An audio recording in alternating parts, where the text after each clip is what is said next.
तो hello friend, आज हम लोग कुछ प्रश्न देखेंगे। तो चलिए देखते हैं। पहला प्रश्न, नास्कॉम किस क्षेत्र की कंपनियों का संगठन है। तो फ्रेंड सबसे पहले हम लोग ये देखेंगे नास्कॉम का पूरा नाम क्या होता है। तो एन से national association software service and company होता है। तो फ्रेंड इस प्रश्न में इसके फुल फॉर्म में ही छिपा हुआ है। तो सॉफ्टवेयर कंपनी है और यह एक भारतीय गैर सरकारी संगठन है और इसकी स्थापना 1988 में होती है और इसका मुख्यालय नई दिल्ली में है।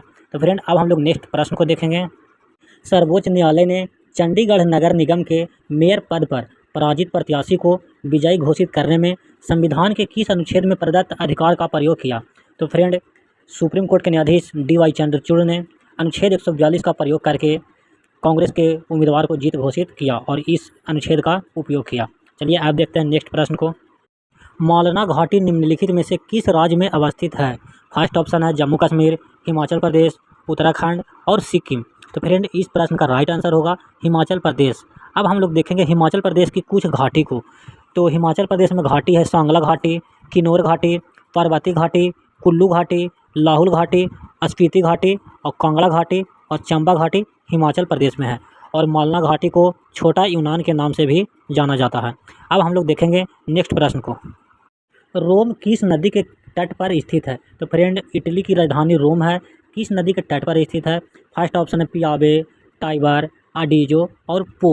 तो फ्रेंड इस प्रश्न का राइट आंसर होगा टाइबर नदी के किनारे रोम शहर स्थित है जो इटली का राजधानी है। अब हम लोग नेक्स्ट प्रश्न को देखेंगे। भूमध्य रेखा निम्नलिखित में से किन देशों से होकर गुजरती है। तो फ्रेंड सबसे पहले तो हम लोग को ये जानना होगा कि भूमध्य रेखा जो है 13 देशों से होकर गुजरती है और इसका राइट आंसर होगा मालदीव, गैबॉन और ब्राज़ील। ये देश से होकर भूमध्य रेखा गुजरती है और 13 देश का नाम नहीं बोल पाएंगे क्योंकि मुझे भी उतना याद नहीं है। तो चलिए अब नेक्स्ट प्रश्न को देखते हैं। 1857 के विद्रोह के बाद ब्रिटिश सरकार ने निम्नलिखित में से किस प्रांत से सिपाहियों का चयन नहीं किया था। फर्स्ट ऑप्शन है गोरखा, इसके बाद है सिख एवं पंजाबी, मध्य प्रांत और उत्तर प्रांत। तो फ्रेंड अगर इस प्रश्न को एनालिसिस किया जाए तो 1857 के विद्रोह के बाद गोरखा, सिख एवं पंजाबी और उत्तर प्रांत से सिपाहियों का चयन किया था और मध्य प्रांत से चयन नहीं किया था। लेकिन 1857 के पहले अवध और बंगाल से सैनिक बहुत अधिक थे, लेकिन 1857 के बाद अवध और बंगाल से सैनिकों का चयन नहीं किया था। इसके बाद हम लोग नेक्स्ट प्रश्न को देखेंगे। निम्नलिखित में से सही सुमेलित नहीं है। तो देखिए ओजोन कीटनाशक रूप में प्रयोग किया जाता है, सल्फर फंगिसाइड के रूप में प्रयोग किया जाता है, ग्राफीन आतिशबाजी के रूप में प्रयोग किया जाता है, सिलिकॉन कृत्रिम हीरा के निर्माण में किया जाता है। तो इस प्रश्न का सही मिलान नहीं है, यानी गलत मिलान को चुनना है। तो देखिए इसमें ग्राफीन का प्रयोग आतिशबाजी के रूप में किया जाता है, ये मिलान गलत है। ग्राफीन का प्रयोग कंप्यूटर चिप बनाने में, टच स्क्रीन बनाने में इसका उपयोग किया जाता है और आतिशबाजी के रूप में सल्फर फास्फोरस का उपयोग किया जाता है। अब हम लोग देखेंगे नेक्स्ट प्रश्न को। निम्नलिखित में से कौन सा पौधा कीट पकड़ता है या कीट को खाता है। फर्स्ट ऑप्शन है अस्लाइमैक्स, नीरियम, नेपथांस और एकिसिया। तो फ्रेंड इस प्रश्न का राइट आंसर होगा सी, नेपथांस। जो पौधा है नेपथांस पौधा कीट को खाता है। और भी ऐसे पौधा हैं जो कीट को खाते हैं, जैसे में घटपर्णी पौधा, इसको बोला जाता है पीचर प्लांट, और यूट्रिकुलेरिया पौधा, ये सब पौधा है जो कीट को खाता है। अब हम लोग देखेंगे नेक्स्ट प्रश्न को। निम्नलिखित में से किस विटामिन की कमी से सीलियक रोग हो जाता है। फर्स्ट ऑप्शन है vitamin C, vitamin D, vitamin E और विटामिन के। तो इसका राइट आंसर होगा विटामिन डी के कमी से सीलियक रोग हो जाता है। और विटामिन डी को हार्मोन भी कहा जाता है। आपसे प्रश्न पूछ लिया जाएगा कि किस विटामिन को हार्मोन कहा जाता है, तो विटामिन डी को हार्मोन भी कहा जाता है। अब हम लोग जानेंगे सीलियक रोग क्या है। तो इसमें क्या होता है, बौनापन विकसित हो जाता है। विटामिन डी की कमी से बौनापन विकसित हो जाता है और विटामिन डी की कमी से अन्य भी रोग होते हैं, जैसे टिटैनी, ऑस्टियोमाइलिशिया इत्यादि रोग हो जाते हैं। अब हम लोग देखेंगे नेक्स्ट प्रश्न को। किस स्वतंत्रता सेनानी ने लाठी और अखाड़ा क्लब की स्थापना किया। फर्स्ट ऑप्शन है चंद्रशेखर आज़ाद, सेकंड ऑप्शन है सचिंद्र नाथ सन्याल, मास्टर सूर्य सेन और बाल गंगाधर तिलक। तो फ्रेंड इस प्रश्न का राइट आंसर होगा बाल गंगाधर तिलक। तो बाल गंगाधर तिलक ने गौ हत्या विरोधी समिति एवं लाठी तथा अखाड़ा क्लब की स्थापना किया और बाल गंगाधर तिलक ने मांडले जेल में रहते हुए उन्होंने गीता रहस्य पुस्तक की रचना किया और मराठा तथा केसरी पत्रिका का संपादन भी किया। अब हम लोग देखेंगे नेक्स्ट प्रश्न को। पुराणों में किस नदी को मेकल पर्वत या मैकाल पर्वत की कन्या या मेकल सूता कहा गया है। फर्स्ट ऑप्शन है नर्मदा, ताप्ती, गोदावरी और बेतवा। तो फ्रेंड इस प्रश्न का राइट आंसर होगा नर्मदा।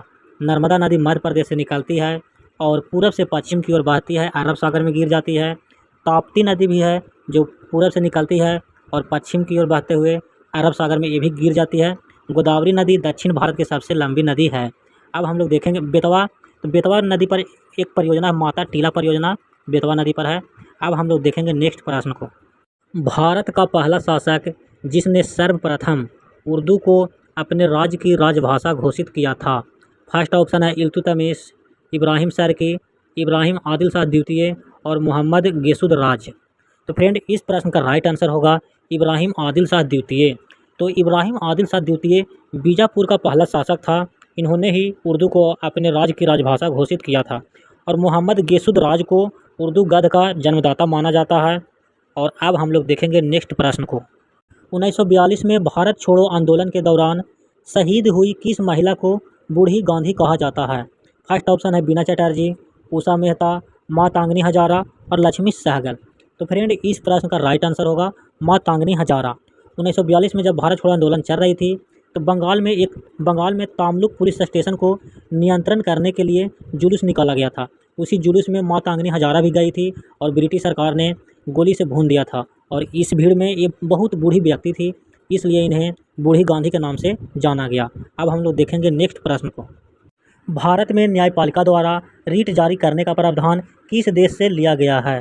फर्स्ट ऑप्शन है ब्रिटेन, अमेरिका, ऑस्ट्रेलिया, दक्षिण अफ्रीका। तो फ्रेंड इस प्रश्न का राइट आंसर होगा ब्रिटेन से रीट जारी करने का प्रावधान भारत में लिया गया है। और अनुच्छेद 32 के तहत आप सर्वोच्च न्यायालय या सुप्रीम कोर्ट में रीट जारी कर सकते हैं। और अनुच्छेद 226 के तहत हाई कोर्ट या उच्च न्यायालय में रीट जारी करने का आपको अधिकार दिया गया है। अब हम लोग देखेंगे नेक्स्ट प्रश्न को। तो फ्रेंड अब हम लोग मिलेंगे नेक्स्ट वीडियो में। तो आपको एक कैसा सेट लगा, तो इस प्रश्न को आप लोग कमेंट में जवाब ज़रूर दीजिएगा।